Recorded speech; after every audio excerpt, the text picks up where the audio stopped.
एक मिनट और सर बस ठीक है। नमस्कार, एक बार फिर स्वागत है ब्रेक के बाद। और ब्रेक के बाद आपने जो वीडियो देखा उससे पहले एक और नया मामला आया है। एकलव्य आदर्श आवासीय विद्यालय के शिक्षक हैं अतिथि शिक्षक और कर्मचारी भी, ये भी अतिथि शिक्षक के अंतर्गत आते हैं।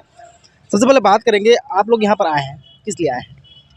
पहली बात तो हम ये बताना चाहेंगे कि हम अनियमित अंशकालीन टीचर हैं और ये बता देना चाहता हूँ कि शिक्षक जो होता है भविष्य का निर्माण करता है, क्योंकि छोटे नन्हे बच्चे जो हैं उनको हम लोग शिक्षा से सुसज्जित करते हैं।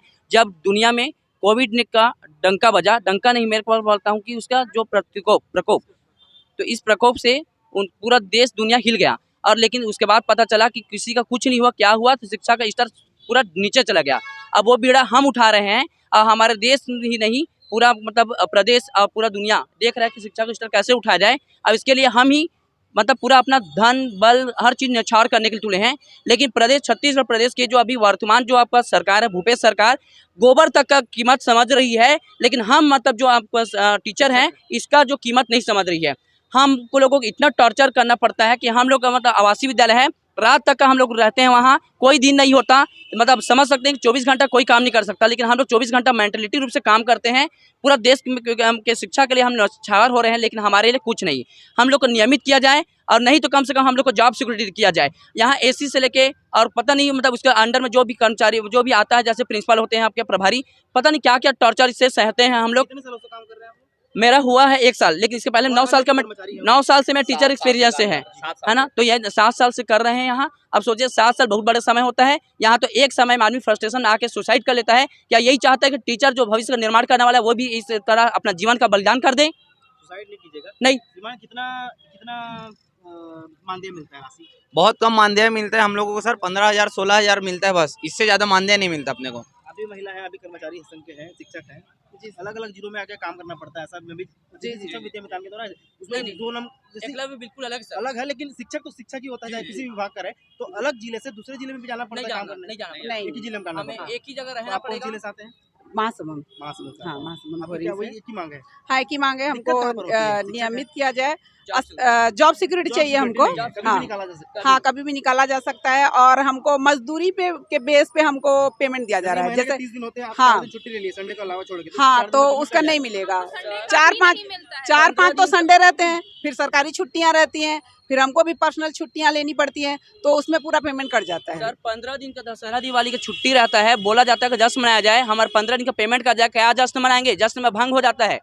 ये कैसा ढंग है? आप कंगन को फारसी क्या पढ़े लिखे फारसी का, सही बात है। बताइए मैम, क्या बोलना चाहते हैं? सर हम नाम एक बताइए पहले। मेरा नाम आकांक्षा जायसवाल है। मैं जिला महासमुंद से भोरिंग से एकलव्य विद्यालय की शिक्षिका हूँ अंग्रेजी की। हम सभी दिन रात 24 घंटे बच्चों के साथ लगे रहते हैं, पूरा काम करते हैं, बट हमको ना किसी भी तरह की कोई छूट नहीं है। कभी भी हमसे बोल दिया जाता है कि आपको कभी भी निकाल दिया जाएगा, आपको इतने दिन के लिए रखा गया, निकाल दिया जाएगा, आप ये करिए, ये नहीं करेंगे तो निकाल दिए। सिर्फ निकाल दिए जाने की धमकी दी जाती है और हमारे सैलरी की तो कोई ठिकाना ही नहीं है। क्या हम जो 7 दिन की बात है, 7 दिन में हमको 6 दिन की सैलरी दी जा रही है, तो 7वां दिन क्या हम खाना नहीं खाते हैं? कि हमारा परिवार खाना नहीं खाता है, वो कैसे जिएगा 7वें दिन? उसका खर्चा कौन उठाएगा? जब सरकार बच्चों की एक एक ज़रूरत को पूरा कर रही, दूर वाले बच्चों की, कि उनके 7वें दिन का पैसा उनको दे रही है, उनका खर्चा दे रही है, तो हम शिक्षक कहाँ जाएंगे? हमारा 7वां दिन नहीं है क्या? हमारा संडे या छुट्टी के देश के हम उस दिन खाना नहीं खाते, कि जीते नहीं हैं, कि सांस नहीं लेते हैं, जिसका पैसा हमें नहीं दिया जाता? और सिक्योरिटी तो फिर कहीं है ही नहीं हमारी। मतलब आप लोग के संगठन की जबकि छुट्टी के दिन भी हमसे काम लिया जाता है, संडे को भी हम काम करते हैं, पूरे प्रदेश में कितने नाइट क्लास भी ले रहे हैं।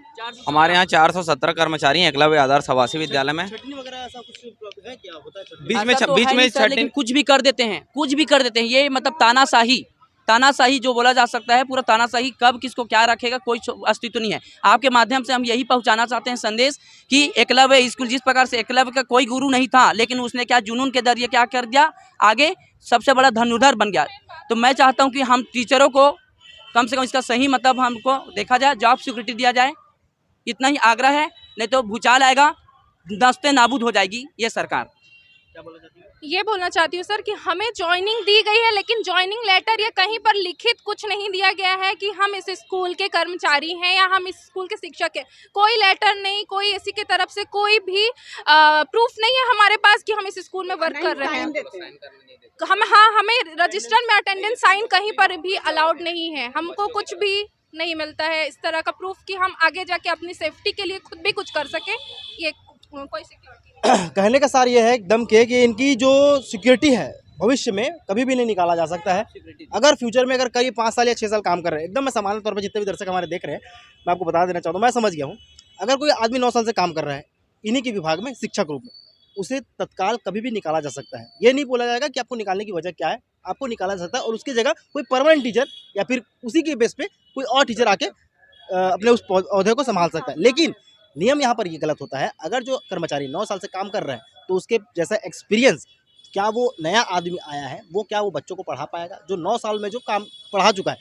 अगर पेमेंट की बात आती है तो जो 9 साल का कर्मचारी उसे 14,000 मिलता है, उसे नियमित कीजिए, 20,000 सैलरी कर दीजिए। लेकिन अगर कोई डायरेक्ट परमानेंट भर्ती होता है तो उसे 22 से 25,000 देना पड़ेगा। ये सरकार के लिए वित्तीय भार भी रहेगा। तो ऐसे में कर्मचारियों संगठन का एक ही मांग है कि नियमितीकरण ही संभव है। तो इनकी जॉब सिक्योरिटी आने वाले विधानसभा सत्र में हो सकता है, उठ सकता है और लगातार मैं मुद्दों को उठाता रहता हूँ। और अतिथि शिक्षक विद्यावितान की तरह ये भी एक शिक्षक ही है। इनकी बातों को समझिए और जितना भी इस वीडियो को वायरल कीजिए, सरकार तक पहुँचाइए। देखते रहिए न्यूज़ भारत 7। धन्यवाद।